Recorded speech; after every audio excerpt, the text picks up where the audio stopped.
की ओर से मैं Neelam Kailash Humre Turbhe MPS secondary school online education में आपका सहर्ष स्वागत करती हूँ। आज का हमारा टॉपिक है निबंध लेखन। उसमें आज हम वैचारिक और कल्पनात्मक निबंध देखने वाले हैं। तो शुरुआत करते हैं निबंध लेखन। बच्चों, निबंध लेखन, ये जो निबंध लेखन है हमारे परीक्षा में आपको 7 अंक के लिए ये निबंध लेखन पूछा जाता है। तो ये वो 7 अंक पाने के लिए आपको निबंध लेखन लिखते समय जो तैयारी करनी है वो तैयारी किस तरीके से करनी है ताकि आपको 7 से 7 या ज़्यादा से ज़्यादा निबंध लेखन में अंक मिल सके। तो ये आज हम देखने वाले हैं। तो पहले तो निबंध लेखन यानी क्या होता है कि निबंध, ये जो शब्द है उसमें देखो नि प्लस बंध से बना है कि जिसका अर्थ है अच्छी तरह से बंधा हुआ। निबंध यानी इसमें हमें क्या करना है कि जो भी हमारा विषय है उस विषय के अनुसरण हमें इसमें शब्दों को बांधकर वो जो निबंध है उसे हमें बनाना है। पर शब्द को बंधे रखने के लिए उसे उसमें रोचकता लाने की कोशिश हमें करनी है। तो जिसको हम अच्छी तरह से बांधकर जो तैयार करते हैं उसे कहा जाता है निबंध। अभी ये जो निबंध है ये एक प्रकार की कला है कि जिस कला को हमें अवगत करना है ताकि परीक्षा में हम अच्छे से अच्छे अंक उसमें पा सकें। अभी वैसे देखा जाए तो निबंध का शाब्दिक अर्थ होता है सुगठित अथवा सुव्यवस्थित रूप में बंधा हुआ। मतलब कि इस निबंध में विषय के अनुसार हमें अच्छी तरीके से उसे इकट्ठा करना है, शब्दों को इकट्ठा करना है और उसे अच्छी तरीके से बांधना है कि वो देखने वाले को, पढ़ने वाले को आकर्षित लगे, अच्छा लगे। तो ये है निबंध का शाब्दिक अर्थ के सुगठित अथवा सुव्यवस्थित रूप में बंधा हुआ। देखो सुगठित एवं सुव्यवस्थित, इसमें हम उदाहरण के तौर पर देख सकते हैं जैसे फूलों की माला होती है। अभी फूलों की माला बनाने के लिए हम क्या करते हैं, एक एक फूल को उठा के उसे धागे में जोड़ लेते हैं और तब जाके वो फूलों की माला कैसी होती है, हमें सुंदर दिखने लगती है। पर वो कब सुंदर दिखी, जब हमने फूलों को एक ही धागे में घूमकर एक साथ जोड़ा तभी वो माला सुंदर देखने लगी।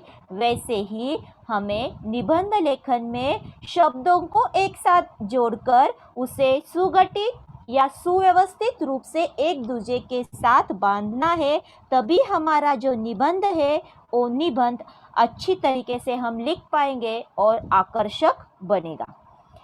साधारण गद्य रचना की अपेक्षा निबंध में रोचकता और सजीवता पाई जाती है। मतलब जैसे भी हमारे जो गद्य होते हैं वो कैसे होते हैं, साधारण। अभी हमें निबंध लिखना है तो इस गद्य की तरह हमें नहीं लिखना, हमें निबंध में क्या लानी है, रोचकता लानी है और सजीवता लानी है।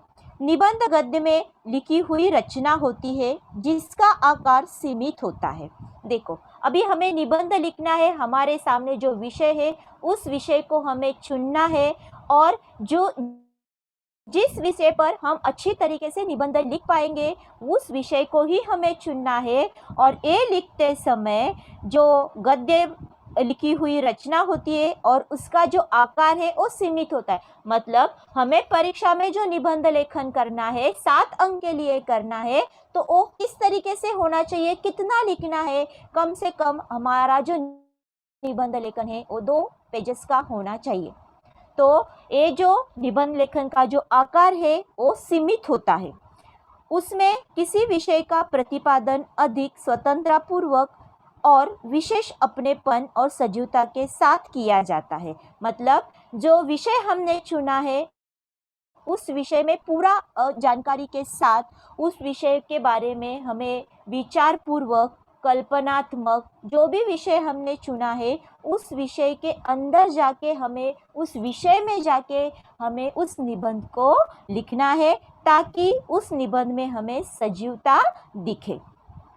एक सूत्रता, व्यक्तित्व का प्रतिबिंब, आत्मीयता, कलात्मकता, ये है निबंध के तत्व माने जाते हैं। कि निबंध में एक सूत्रता हो, व्यक्तित्व का प्रतिबिंब हो कि जिसके बारे में हम निबंध लिख रहे हैं वो उसका प्रतिबिंब उसमें हमें दिखना चाहिए, और आत्मीयता हो, निबंध लिखते समय पूरे आत्मीयता के साथ उसे हमें लिखना है। कल्पनात्मक हो, मतलब जो भी हम लिख रहे हैं, जो भी हमारी कल्पना है उस कल्पना को अच्छे ढंग से उस निबंध में हमें लिखना है। तो एक सूत्रता, व्यक्तित्व का प्रतिबिंब, आत्मीयता, कल्पकता निबंध के ये तत्व माने जाते हैं। इन तत्वों के आधार पर हमारे जो निबंध की जो रचना है वो हमें रचना करनी है। तो इस तरीके से हमें निबंध को अच्छी बातों के साथ, अच्छे विचारों के साथ, अच्छे कल्पना के साथ, सुव्यवस्थित ढंग से अच्छे शब्दों का प्रयोग करके एक साथ बंधे हुए हमें हमारा निबंध पूरा करना है। तभी जाके हम परीक्षा में निबंध लेखन में अच्छे से अच्छे अंक पा सकेंगे। तो आगे देखते हैं कि निबंध लेखन कैसे लिखना है ये हमने देखा। तो अभी निबंध लिखते समय कौन कौन सी बातों को हमें ध्यान में रखना है कि किस तरीके से हमें निबंध लेखन करना है, ये अभी हम देखते हैं। उसमें देखो, ऐसे विषय का हमें चुनाव करना है कि जिस विषय पर हम अच्छी तरीके से निबंध लेखन कर सकते हैं। मतलब हमारे सामने परीक्षा में ऑप्शन के 7 निबंध के विषय होते हैं। अभी उन विषय में से आपको जिस विषय पर अच्छी तरीके से निबंध लिखने आ सकता है वो आपको सोचना है कि मैं किस विषय पर निबंध लिख सकता हूँ अच्छी तरीके से, और उसी विषय का आपको चुनाव करना है। ये बात बच्चों ध्यान में रखो, जिस विषय को आप अच्छी तरीके से लिख सकते हो उस विषय को ही आपको चुनना है। तो पहली बात जो है कि निबंध लेखन में आपको जो विषय है उस विषय का प्रॉपर चुनाव करना है। दूसरा, निबंध को 3 भागों में बांट लेना चाहिए। मतलब अगर आपने पहले विषय को चुना, अभी उस विषय में आपको क्या क्या लिखना है ये आपको पहले 3 भागों में उसे बांटना है। मतलब 3 भाग यानी क्या? निबंध का प्रारंभ, उसका मध्य भाग यानी उस विषय का विस्तार, और निबंध का अंत। ये 3 हिस्सों में हमें क्या करना है? हमारे निबंध को बांटना है। निबंध का आरंभ कैसे होना चाहिए? देखो, निबंध का आरंभ करते समय विषय से संबंधित, जिस विषय को आपने चुना है उस विषय से संबंधित आपको निबंध में सुवचन, कहावत या काव्य, मतलब जो भी आपका निबंध का विषय है उस विषय से ही संबंधित, अगर आपके पास कुछ सुवचन हो यानी गुड थॉट्स हो, कहावतें हो, मुहावरे हो या काव्य पंक्ति हो, तो उसका आपको उसमें प्रयोग करना चाहिए ताकि आपका निबंध बहुत ही अच्छी तरीके से बन सके। इसीलिए निबंध का आरंभ यानी प्रारंभ करते समय वो सुवचन से करो, किसी अच्छी कहावत से करो या किसी काव्य पंक्ति से करो, पर किसी भी नहीं, आपके विषय से रिलेटेड वो कहावत होनी चाहिए, वो सुवचन होना चाहिए, वो काव्य पंक्ति होनी चाहिए। आगे देखो, निबंध की प्रस्तावना आकर्षक और विषय से संबंधित होनी चाहिए। बराबर है कि निबंध को अगर हम प्रारंभ कर रहे हैं तो उसकी जो प्रस्तावना है, उसकी जो शुरुआत है वो आकर्षक ही होनी चाहिए, ताकि जो परीक्षक जो आपका निबंध चेक कर रहे हैं वो प्रस्तावना से ही आपका निबंध समझ में आएगा कि जिसकी शुरुआत ही अच्छी है तो उसका अंत कैसे होगा। मतलब इसीलिए हमें निबंध की जो शुरुआत है वो निबंध की शुरुआत ही बहुत अच्छी तरीके से, अच्छे ढंग से करनी चाहिए, आकर्षक करनी चाहिए। आगे, निबंध के मध्य भाग में उसके विषय के अनुसार मुद्दों को सही से रचते रहना चाहिए। मतलब मैंने अभी कहा था कि हमारे निबंध को आपको क्या करना है, 3 भागों में बांटना है। पहला तो उसका प्रस्तावना यानी उसका प्रारंभ, उसके बाद उसका विषय विस्तार यानी उसका मध्य भाग, और लास्ट में जो है उसका समापन यानी उसका अंत भाग। तो उसमें जो मध्य भाग में हम जो लिख रहे हैं, जो हमारा जो विषय है, उस विषय के अनुसरण हमें उसका मुद्दों के साथ सही सही ढंग से क्रम से हम उस मध्य भाग में विषय विस्तार, हमारे निबंध के अनुसरण विषय का विस्तार हमें करना है। अभी देखो निबंध का अंत वो कैसे होना चाहिए, बहुत ही रोचक, संक्षिप्त और प्रभावशाली होना चाहिए।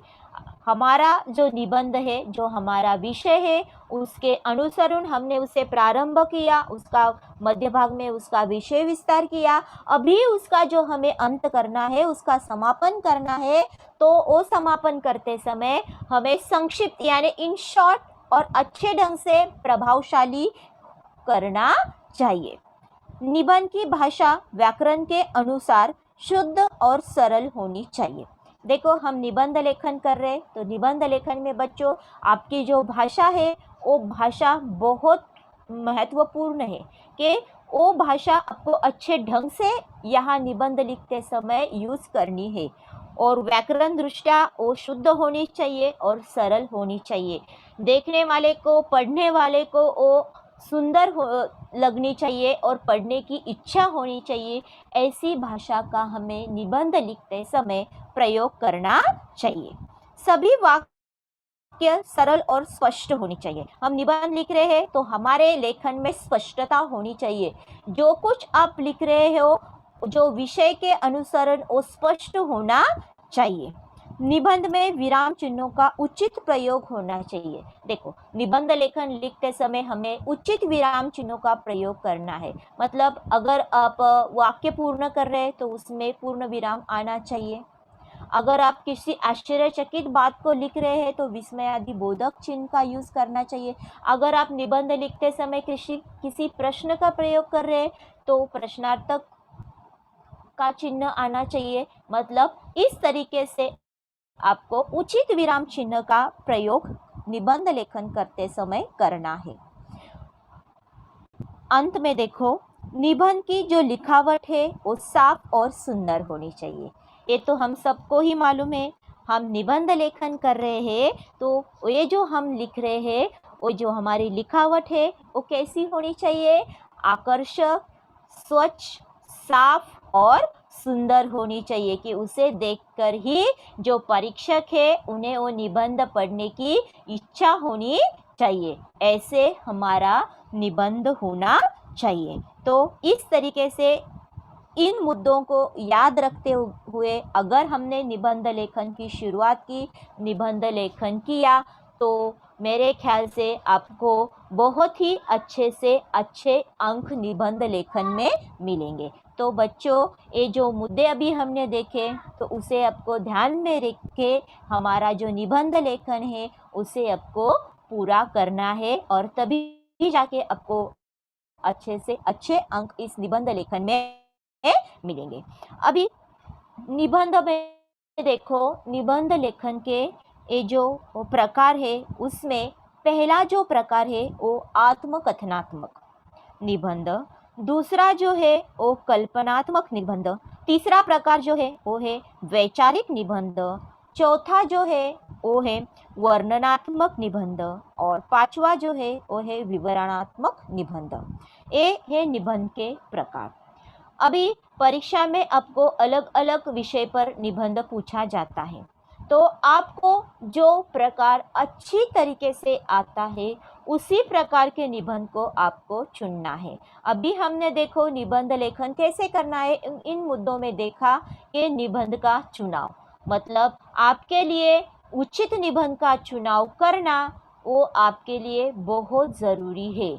अगर आपने उचित निबंध का चुनाव किया तभी जाके आप उस निबंध लेखन को अच्छी तरीके से आकर्षक, रोचक लिख सकते हो। अभी ये जो निबंध के जो प्रकार अभी हमने देखे कि आत्मकथनात्मक, कल्पनात्मक, वैचारिक, वर्णनात्मक, विवरणात्मक, उसमें से आज जो हम देखने वाले हैं, ये दो निबंध के प्रकार देखने वाले हैं। उसमें पहला जो है वैचारिक निबंध और दूसरा जो है कल्पनात्मक निबंध। तो चलो अभी हम देखते हैं वैचारिक निबंध। अभी वैचारिक निबंध, अभी वैचारिक यानी क्या, उसके नाम में ही उसका अर्थ छिपा हुआ है। वैचारिक यानी क्या, विचार, अच्छी तरीके से विचार करके लिखा हुआ निबंध, उसमें विचारों को प्रधानता दी जाती है। वैचारिक निबंध लिखते समय हमें हमारे विचारों को प्रधानता देनी है कि जिस विषय का हमने चुनाव किया है उस विषय के बारे में हम किस ढंग से विचार कर रहे हैं, और वही विचारों को हमें हमारे निबंध लेखन में उतारना है, उसे हमें लिखना है। तो वैचारिक निबंध यानी क्या, कि जिस निबंध में विचारों को प्रधानता दी जाती है उसे हम वैचारिक निबंध कहते हैं। अभी ये जो वैचारिक निबंध लेखन करते समय हमें किन बातों का ख्याल रखना है ताकि हम हमारा जो वैचारिक निबंध है वो अच्छी तरीके से लिख पाए। उसमें देखो, पहली जो बात है वो है विचारों को ज़्यादा से ज़्यादा महत्व दिया जाता है। मैंने अभी कहा कि वैचारिक निबंध है यानी किसे प्रधानता होती है अधिक, विचारों को। तो हमारे विचारों को ज़्यादा से ज़्यादा इसमें महत्व दिया जाता है कि आप किस तरीके से सोचते हो, उस पर ही परीक्षक आपको इस निबंध लेखन में अंक देने वाले हैं। मतलब जो भी आप विचार कर रहे हैं वो विचारों को बहुत ही इसमें प्रधानता दी जाती है। तो हमारे जो विचार है ये बहुत ही महत्वपूर्ण होने चाहिए। प्रारंभ, विषय विस्तार, समापन, इस क्रम से हमें निबंध लेखन करना है। निबंध लेखन करते समय हमारा जो प्रारंभ है, पहले ही हमने कहा था कि हमें निबंध को 3 हिस्सों में बांटना है। तो प्रारंभ बहुत अच्छा होना चाहिए। विषय विस्तार, उस पर हमें ध्यान देना है, उसमें हमारे विचार की प्रधानता दिखने वाली है कि हम किस तरीके से विचार कर रहे हैं। और उसका समापन वो कैसे होना चाहिए, संक्षिप्त होना चाहिए और प्रभावशाली होना चाहिए। तो इस क्रम से ही हमें निबंध लेखन करना है। मतलब पहले तो हम विषय का चुनाव करेंगे, उसके बारे में सोचेंगे और उसे प्रारंभ करते समय उसका प्रारंभ कैसे करना है, उसके मध्य में, उसके विषय विस्तार में हमें क्या लिखना है और उसके समापन में, उसके अंत में हमें क्या लिखना है। इस क्रम से ही हमें निबंध लेखन करना है। प्रारंभ, विषय विस्तार और समापन, एक क्रम हमें भूलना नहीं। विषयानुरूप भाषा का प्रयोग करें। मतलब जो विषय हमने चुना है वैसे ही भाषा का, व्याकरण दृष्टा शुद्ध भाषा का हमें प्रयोग करना है।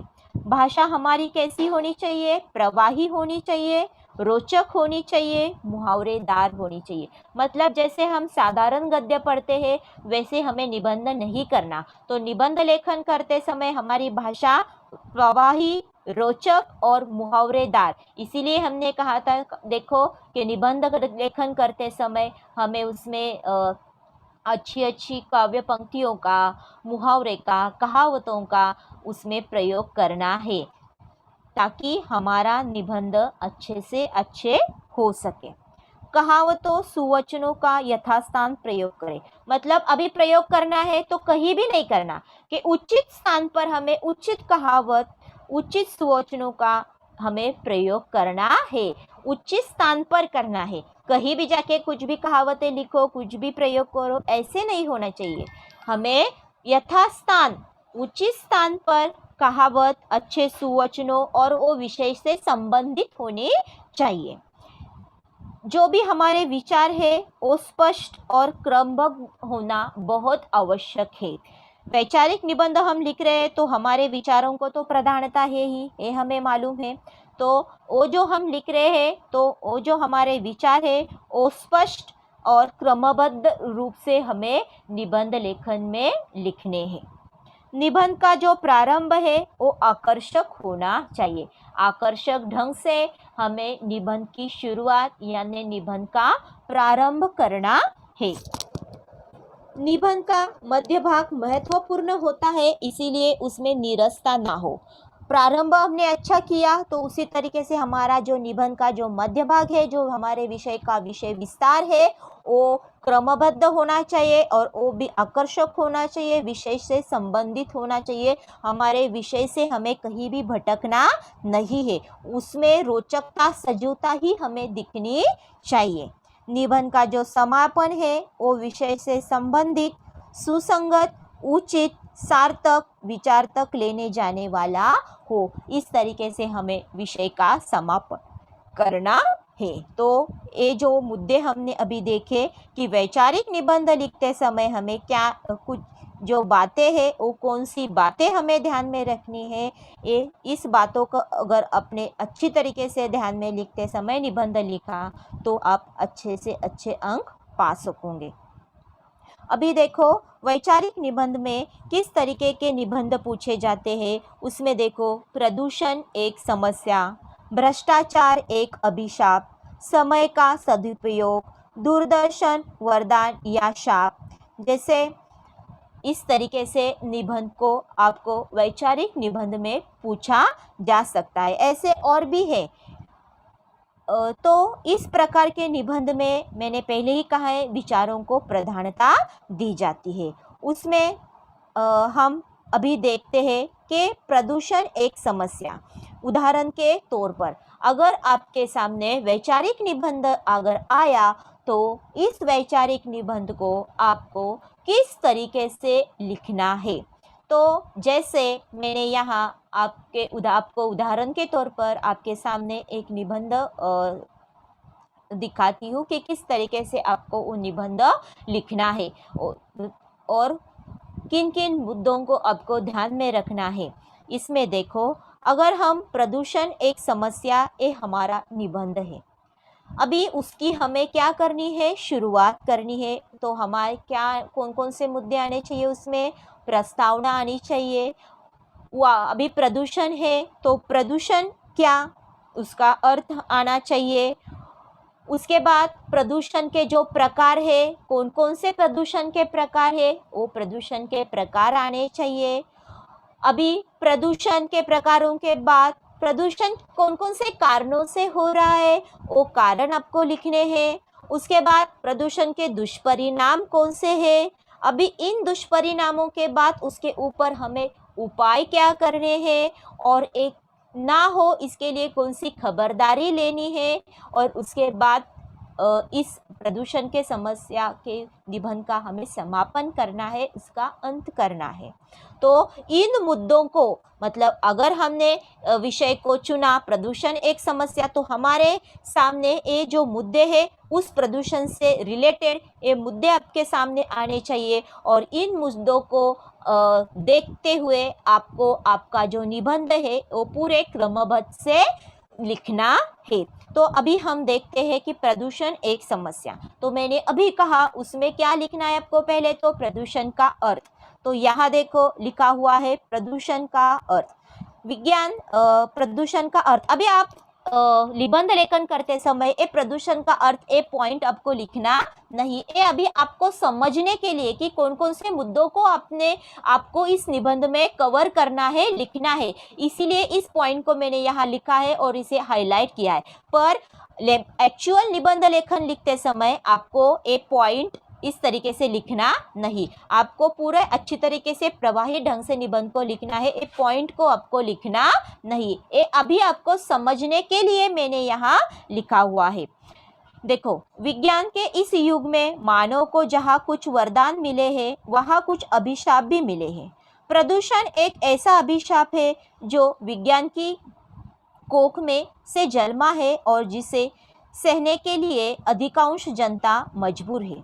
अभी देखो ये हमने शुरुआत की, अभी क्या लिखेंगे हम, प्रदूषण का अर्थ, इसीलिए उसे मैंने हाईलाइट किया है। देखो प्रदूषण का अर्थ, पर मैं बार बार कह रही हूँ पर ये पॉइंट ऐसा पॉइंट आपको आपके निबंध में नहीं लिखना। प्रदूषण का अर्थ, वो अर्थ क्या है वो आपको लिखना है, पर एक प्रदूषण का अर्थ एक पॉइंट वहाँ नहीं आना चाहिए। प्राकृतिक संतुलन में दोष पैदा होना, न शुद्ध वायु मिलना, न शुद्ध जल मिलना, न शुद्ध खाद्य मिलना, न शांत वातावरण मिलना। प्रदूषण कई प्रकार का होता है। प्रमुख प्रदूषण है वायु प्रदूषण, जल प्रदूषण और ध्वनि प्रदूषण। ये देखो, ये हुआ प्रदूषण का अर्थ। अभी वायु प्रदूषण, एक एक करके प्रदूषण को हमें बताना है, उसे एक्सप्लेन करना है। इन शॉर्ट, ज़्यादा एक्सप्लेन हमें नहीं करना, संक्षिप्त रूप में ही हमें इन प्रदूषण के प्रकारों को एक्सप्लेन करना है। उसमें देखो वायु प्रदूषण, यहाँ भी मैंने हाईलाइट किया है वायु प्रदूषण, पर आपको निबंध लेखन लिखते समय ऐसा पॉइंट नहीं लिखना कि वायु प्रदूषण, ध्वनि प्रदूषण, जल प्रदूषण। आपको पूरे वैसे ही वो चालू रखना है आपका निबंध। महानगरों में यह प्रदूषण अधिक फैला है। वहाँ चौबीसों घंटों कारखानों का धुआं, मोटर वाहनों का काला धुआं इस तरह फैला गया है कि स्वस्थ वायु में सांस लेना दुभर हो गया है। मुंबई की महिलाएं धोए हुए वस्त्र छत से उतारने जाती है तो उन पर काले काले कण जमे हुए पाते हैं। ये कण सांस के साथ मनुष्य के फेफड़ों में चले जाते हैं और असाध्य रोगों को जन्म देते हैं। यह समस्या वहाँ अधिक होती है जहाँ सघन आबादी होती है, वृक्षों का प्रभाव होता है और वातावरण तंग होता है। आगे देखो जल प्रदूषण। अभी जल प्रदूषण के बारे में हमें लिखना है, पर ये पॉइंट आपको आपके निबंध में लिखना नहीं। कल कारखानों का दूषित जल नदी वालों में मिलकर भयंकर जल प्रदूषण पैदा करता है। बाढ़ के समय तो कारखानों का दुर्गंधित जल सब नालों में घुल मिल जाता है। इससे अनेक बीमारियां पैदा होती है। अभी ध्वनि प्रदूषण देखो, इसे भी मैंने हाईलाइट किया है, पर ये आपको लिखना नहीं, आपको जो आगे है वो ही पूरा क्रम से लिखना है। मनुष्य को रहने के लिए शांत वातावरण चाहिए, परंतु आजकल कारखानों का शोर, यातायात का शोर, मोटार गाड़ियों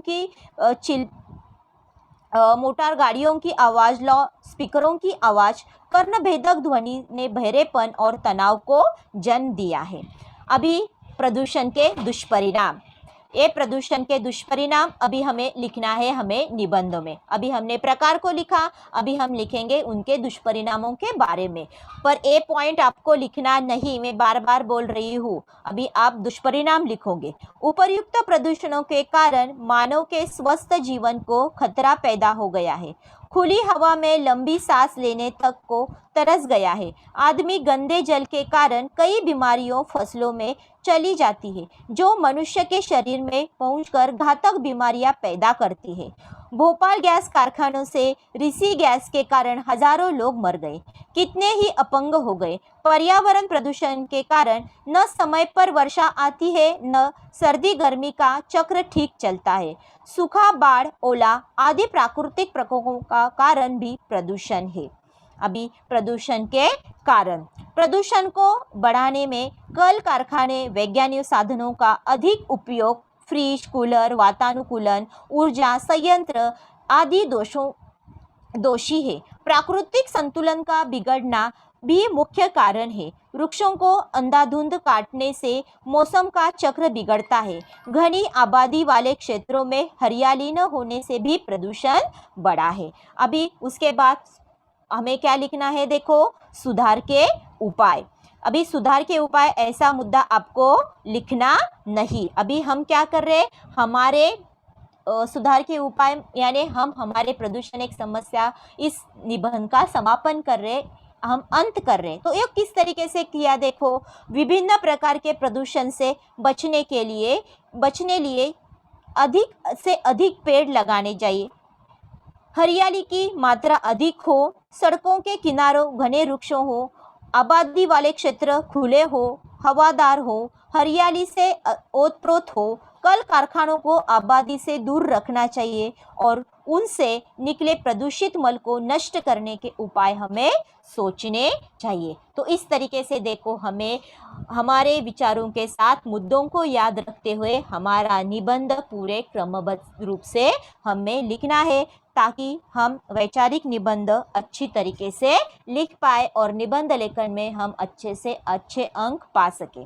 देखो ये आपके लिए वैचारिक निबंध किस तरीके से हो सकता है, इसका स्क्रीनशॉट भी आप लिख सकते हो और उसकी तैयारी आप कर सकते हो। उसमें प्रदूषण एक बड़ी समस्या, संदेश वहन के आधुनिक साधनों से हानि लाभ, समाचार पत्र का महत्व, भ्रष्टाचार, मोबाइल वरदान या अभिशाप, समय का महत्व, अंधश्रद्धा, ऐसे बहुत सारे और भी है वैचारिक निबंध के जो आपको परीक्षा में पूछे जा सकते हैं। पर इनमें से आप अगर उस निबंध की तैयारी कर पाओ तो आप परीक्षा में ये जो निबंध लेखन है वो अच्छी तरीके से कर पाओगे।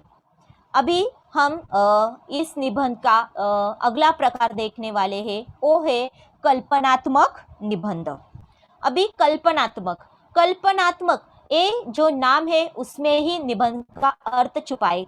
कल्पना यानी इमेजिनेशन, इसमें इमेजिनेशन हमारी जो पावर है वो अच्छी होनी चाहिए, तभी हम ये जो निबंध है वो अच्छी तरीके से लिख सकते हैं। मतलब यहाँ कल्पना को प्रधानता दी जाती है कि किस तरीके से हम सोच सकते हैं, कैसे कल्पना कर सकते हैं, कैसे इमेजिन कर सकते हैं। कल्पना के आधार पर लिखे जाने वाले निबंध को कल्पनात्मक निबंध कहते हैं। देखो, कल्पना के आधार पर लिखे जाने वाले निबंध को कल्पनात्मक निबंध कहते हैं कि इस निबंध को हमें कल्पना के आधार पर लिखना है, कल्पना करके लिखना है, इमेजिन करके लिखना है। अभी ये जो कल्पनात्मक निबंध है वो निबंध लिखते समय हमें कौन सी बातों को ध्यान में रखना है ये अभी हम देखते हैं। कल्पना को ज़्यादा से ज़्यादा महत्व दिया जाता है। देखो मतलब कल्पनात्मक निबंध है तो हमारी जो इमेजिनेशन है, हमारी जो इमेजिनेशन पावर है, हमारी हम कैसे कल्पना करते हैं उसे ज़्यादा अहमियत यहाँ दी जाती है। मुख्य कल्पना जो होती है वह निबंध के आकर्षक के भीतर में छुपी हुई होती है। मुख्य कल्पना जो है वह निबंध के शीर्षक के भीतर छुपी होती है। जो भी हम निबंध को चुन रहे हैं वही हमारी क्या होती है, मुख्य कल्पना होती है कि वो शीर्षक में ही छिपी होती है। एक कल्पना से दूसरी कल्पना जब आती है तब हमारा लेखन कौशल्य बढ़ता है। मतलब अगर हमने एक कल्पना की तो उससे ही रिलेटेड हम दूसरी कल्पना कर सकते हैं, तो इस तरीके से हमारा निबंध का जो लेखन कौशल्य है वो बढ़ जाता है। कल्पना वास्तव से जुड़ी हुई हो, मतलब जो भी हम सोच रहे हैं पर उसका संबंध किससे होना चाहिए, जो कल्पना कर रहे हैं वो वास्तविकता से होनी चाहिए। विषय से जुड़ी हुई जो भी कल्पना हो उसका विस्तार ध्यानपूर्वक करना चाहिए। मतलब कल्पना अगर हम कर रहे हैं तो हमारे विषय से संबंधित ही होनी चाहिए और उसका विस्तार ही उसी तरीके से हमें करना चाहिए। निबंध लेखन विचारों की एक अखंड धारा होती है, उसका एक निश्चित परिणाम होना चाहिए। तो इस तरीके से बहुत अच्छी तरीके से सोच समझकर कल्पना करके हमें हमारा जो निबंध है वो क्रमबद्ध रूप से पूरा करना चाहिए। अभी यहाँ देखो कल्पनात्मक निबंध आपके सामने, यहाँ मैंने दो कल्पनात्मक निबंध को रखा है। एक तो है यदि इंटरनेट ना होता। देखो यदि इंटरनेट न होता, यदि वर्षा न हुई होती, यदि मैं पंछी होता, यदि मैं प्रधानमंत्री होता। मतलब इस तरीके से बहुत सारे ऐसे कल्पनात्मक निबंध है कि जिसमें हम हमारे कल्पना को दिखा सकते हैं, हम क्या सोच रहे हैं इस बारे में वो हमें लिखना है। अभी एक कल्पनात्मक निबंध हमें अगर लिखना है तो हमें कुछ मुद्दों को याद रखना है, उस मुद्दों को क्रमबद्ध रूप से हमें लिखना है। हमारे सामने जिस विषय को हमने चुना है वो उस विषय को हमें अच्छी तरीके से देखना है और उस विषय के बारे में हमें सोचना है, उस विषय पर हमें कल्पना करनी है और फिर हमें हमारा जो निबंध है उस निबंध की शुरुआत करनी है। अभी देखो यदि इंटरनेट न होता तो, अभी ये आपके सामने सपोज निबंध है, अभी उस पर कल्पना करनी है अगर इंटरनेट ना होता तो क्या होता। अभी आपकी कल्पना करना आप शुरू करोगे तो उसमें आपको कौन कौन से मुद्दों को ध्यान में रखना है, कल्पना करते समय आपके निबंध में कौन कौन से मुद्दे आने चाहिए, उसे पहले आपको सोच के रखना है। तो उसमें देखो, यदि इंटरनेट ना होता तो उसमें आपको प्रस्तावना आपको सोचनी है कि किस तरीके से आप इस निबंध की शुरुआत करेंगे, उसकी प्रस्तावना करेंगे। उसके बाद इंटरनेट क्या है, उसके बाद आप सोचोगे कि इंटरनेट क्या है। उसके बाद इंटरनेट की उपयोगिता, कि इंटरनेट के कौन कौन से क्षेत्रों में क्या क्या उपयोग है, उसे आपको निबंध में लिखना है। उसके बाद विभिन्न क्षेत्रों में जो इंटरनेट का जो प्रभाव है उसके बारे में लिखना है। और फिर इंटरनेट के उपसंहार के बारे में आपको लिखना है। तो ये हुआ यदि इंटरनेट न हो तो इस तरीके से इन मुद्दों को क्रमबद्ध रूप से आपको आपके निबंध में लिखना है। दूसरा देखो, यदि वर्षा न हुई। अभी यदि वर्षा न हुई तो इसकी हमें कल्पना करनी है, और कल्पना करते समय हमें इन मुद्दों के ऊपर ध्यान देना है, और इन मुद्दों को ध्यान में रखते हुए एक एक करके हमें इन मुद्दों के साथ निबंध को क्रमबद्ध रूप से लिखना है। तो इसमें देखो, पहला तो मुद्दा आपका क्या होगा, प्रस्तावना। उसके बाद प्रकृति पर अगर वर्षा न हुई तो क्या बुरा असर होता है, उसे हमें लिखना है। प्राणियों का बुरा हाल क्या होता है, उसके ऊपर हमें ध्यान देना है। किसानों की चिंता, अगर वर्षा न हुई तो किसानों को किस तरीके की चिंता होती है, क्यों होती है, उसे हमें संक्षिप्त रूप में लिखना है।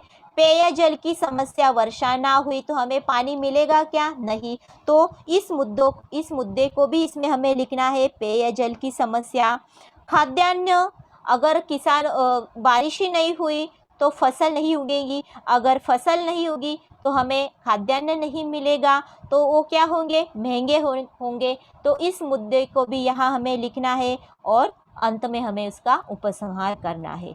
तो इस तरीके से कल्पना प्रधान निबंध अगर आपने चुना तो वो निबंध लिखते समय हमें इस तरीके से मुद्दों को ध्यान में रखते हुए अच्छी तरीके से क्रमबद्ध रूप से पूरे रोचक और आकर्षक ढंग से हमें निबंध लेखन करना है।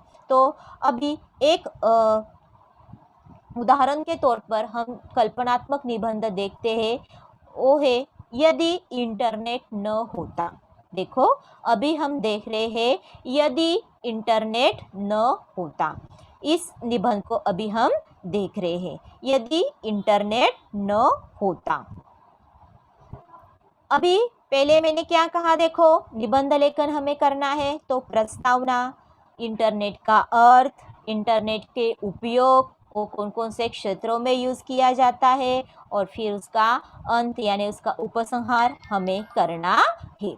अभी यदि इंटरनेट न होता तो ये निबंध हम कैसे लिखेंगे, ये आपके उदाहरण के तौर पर है। फिर आप अपने हिसाब से, अपने इमेजिनेशन से निबंध को लिख सकते हैं।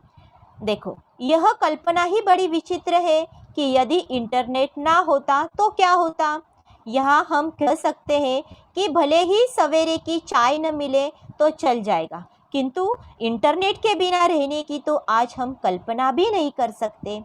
ये हुई हमारे निबंध की प्रस्तावना। तो इस तरीके से आपके सामने जो भी विषय है उस विषय को ध्यान में रखते हुए आपको उस विषय की प्रस्तावना अधिक रोचक और आकर्षक करनी है। अभी आगे हमें क्या करना है, जो भी हमारा विषय है उस विषय से संबंधित हमें उसका जो अर्थ है वो अर्थ लिखना है। जैसे देखो, अभी वैसे इंटरनेट शब्द का हिंदी अनुवाद अंतर्जाल किया जाता है, लेकिन मूल अंग्रेजी शब्द का ही व्यापक प्रचलन है। इसे संक्षिप्त में नेट भी कहा जाता है, जिसका अर्थ है जाल। वास्तव में इंटरनेट एक जाल ही है। देखो, यहाँ अभी हम क्या देख रहे हैं, इंटरनेट शब्द का अर्थ वो क्या है, ये इस परिच्छेद में बताया गया है कि इंटरनेट शब्द का हिंदी अनुवाद अंतर्जाल किया जाता है, लेकिन मूल अंग्रेजी शब्द का ही व्यापक प्रचलन है। इसे संक्षिप्त में नेट भी कहा जाता है, जिसका अर्थ है जाल। वास्तव में इंटरनेट एक जाल ही है, जिसके असंख्य इंटरनेट के जाल के कारण हम कहीं भी बैठे बैठे कंप्यूटर पर नई नई जानकारी प्राप्त कर लेते हैं, और जिसके लिए अब पुस्तकें उठाने की आवश्यकता नहीं पड़ती। देखो अभी हम देखते हैं कि इंटरनेट क्या है, इंटरनेट की अहमियत क्या है, उसके उपयोग क्या है। अभी इसकी वजह से हमें पुस्तकें उठाने की ज़रूरत नहीं पड़ती। इतना ही नहीं, वीडियो कॉलिंग उपयोग देख रहे। देखो अभी हम वीडियो कॉलिंग करके हम दोस्तों रिश्तेदारों से बातचीत करते रहते हैं। आज हमें कोई भी मनपसंद सीरियल या फिल्म देखनी हो तो हम अपने कंप्यूटर अथवा मोबाइल पर ही उसे देख लेते हैं। कंप्यूटर के ही माध्यम से हम ईमेल करते हैं और बड़ी बड़ी फाइल अटैचमेंट द्वारा पल भर इस तरह इंटरनेट के कारण सोशल डिस्टेंस रखने में भी हमें बहुत मदद मिलती है। साथ ही इस सोशल डिस्टेंस के चलते हम एकाकी एवं नीरस जीवन जीने की पीड़ा से भी बचे रहते हैं, और सभी चाहे किसी भी प्रदेश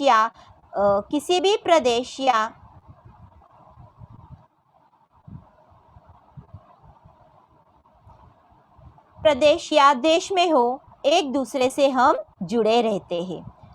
कुछ नुकसान भी है, जैसे अभी देखो इंटरनेट के कारण क्या दुष्परिणाम होते हैं कि जैसे बहुत सारे लोग घंटों बैठकर इंटरनेट पर बेमतलब की चीज़ें देखते रहते हैं। विद्यार्थियों के लिए भी इंटरनेट कभी कभी नुकसानदायक सिद्ध हो जाता है, क्योंकि वह पढ़ाई लिखाई छोड़कर सोशल नेटवर्किंग साइट पर अपना कीमती वक्त बर्बाद करते हैं। और साथ ही इंटरनेट के माध्यम से कई साइबर क्राइम्स भी हो रहे हैं। अंततः हमें इंटरनेट का उपयोग सावधानी से करना चाहिए ताकि वह हमारे लिए फ़ायदेमंद साबित हो। अंततः हम यह कह सकते हैं कि देखो अभी हम इस निबंध का समापन कर रहे, तो समापन में हमें संक्षिप्त रूप से और प्रभावशाली और आकर्षित करना है।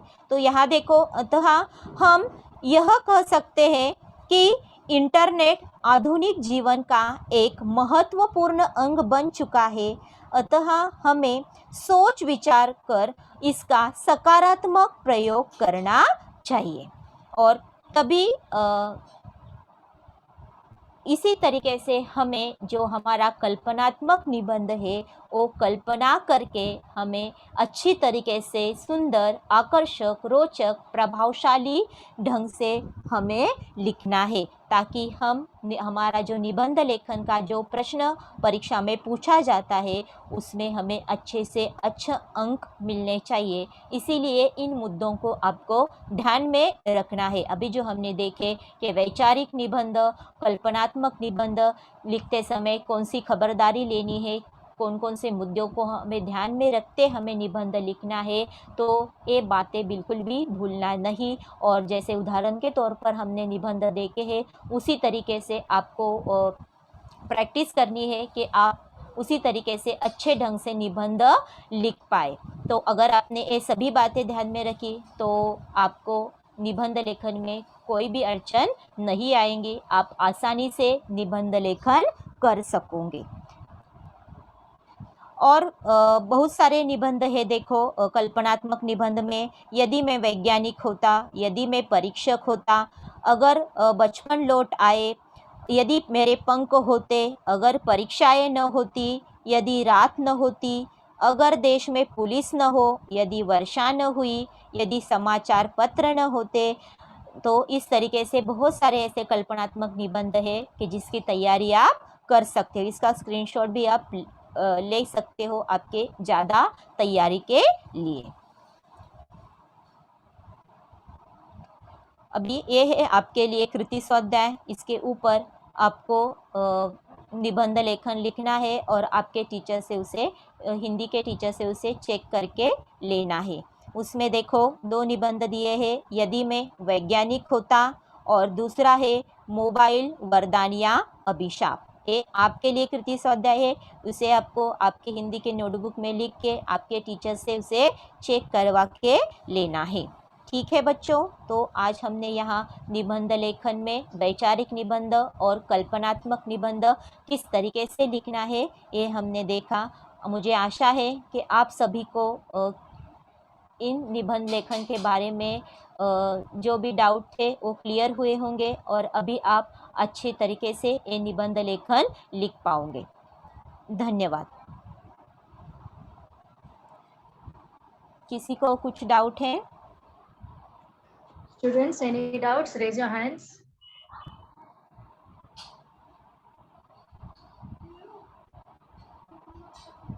Students, ma'am has explained to you all the types of the essays, how you have to write it, how you have to organize the essay when you're writing it. So she has explained very nicely. Any doubts, please raise your hands to clear your doubts, because this is again an important part of your exam related to your languages papers. You need to have the essay in anyhow you have to write it. So how you have to write, how you have to represent. If you have not understood any of the thing, please ask.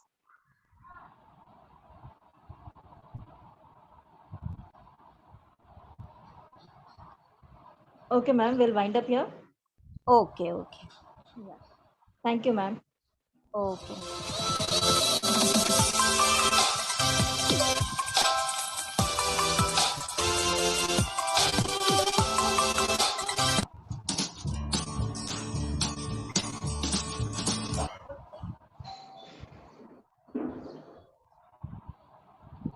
Okay, thank you, ma'am. Thank you so much. Okay ma'am.